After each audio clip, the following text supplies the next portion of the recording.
Block 4, lesson 9 is going to be the arm drag sweep. Now we have two distinctly different applications here.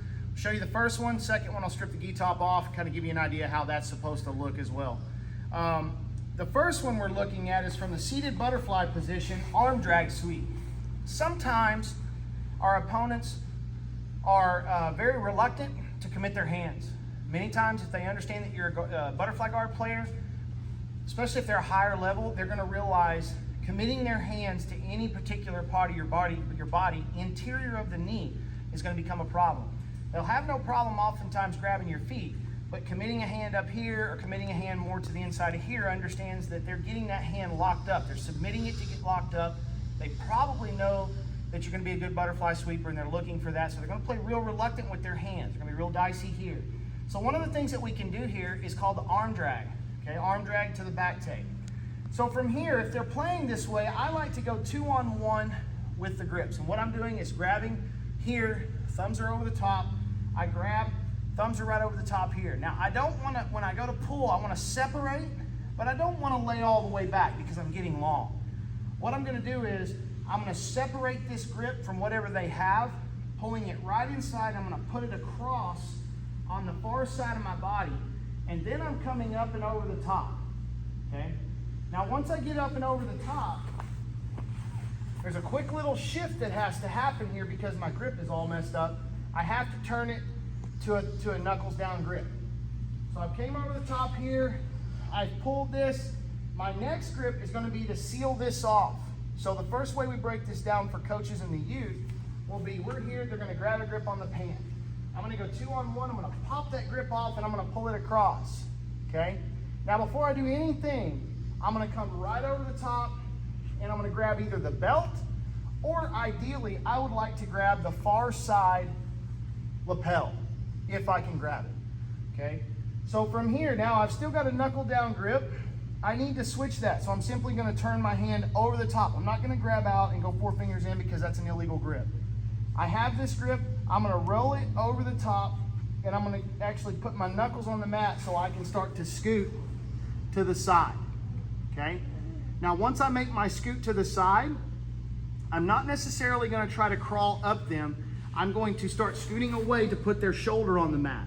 Once their shoulder is on the mat, now the foot is going to come over the top and I can start to get up onto my right shin.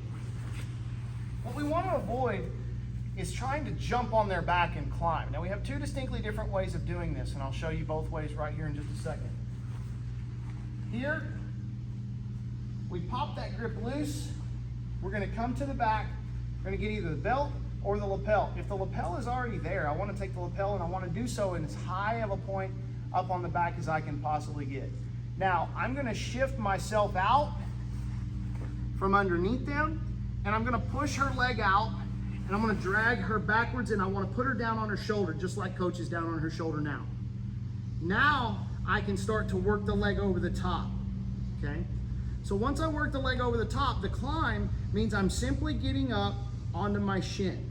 So once I get up onto my shin, now I can start to attack.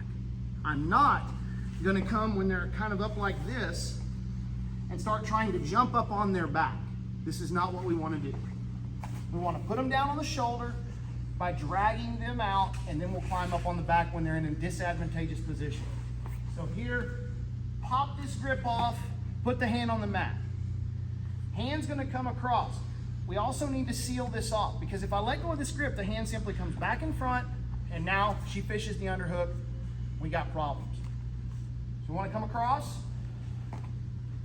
I'm feeding over the back, get my dominant grip on something, whether it's the belt, sometimes it may just be grabbing the side of their back. You guys have big kind of thick lats, all right? So if we come underneath, if it's no-gi, just going to grab over the top of the back of the lat, and we may have a C-clamp grip on the wrist, okay? We're just going to simply scoot out.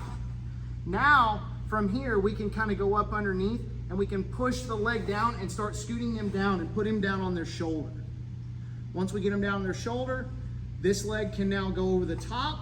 Sometimes we have to do this because we may have shorter legs, okay? If you got shorter legs, you don't want to have to climb. Put them down their shoulder. Now we're going to get up to the shin, take the back properly. No-gi application, pretty basic. We're gonna work here. We talked about the arm drag in another lesson. We're gonna work here, C-clamp grip. We're shooting the hand to the elbow. We're gonna pull it across, and the second that we get that hand to the mat, we gotta come over the top. Now we're gonna grab the lat, or we're gonna simply grab the hip. Now we're gonna start scooting down and away from that arm. We wanna get as far away from that arm as we can.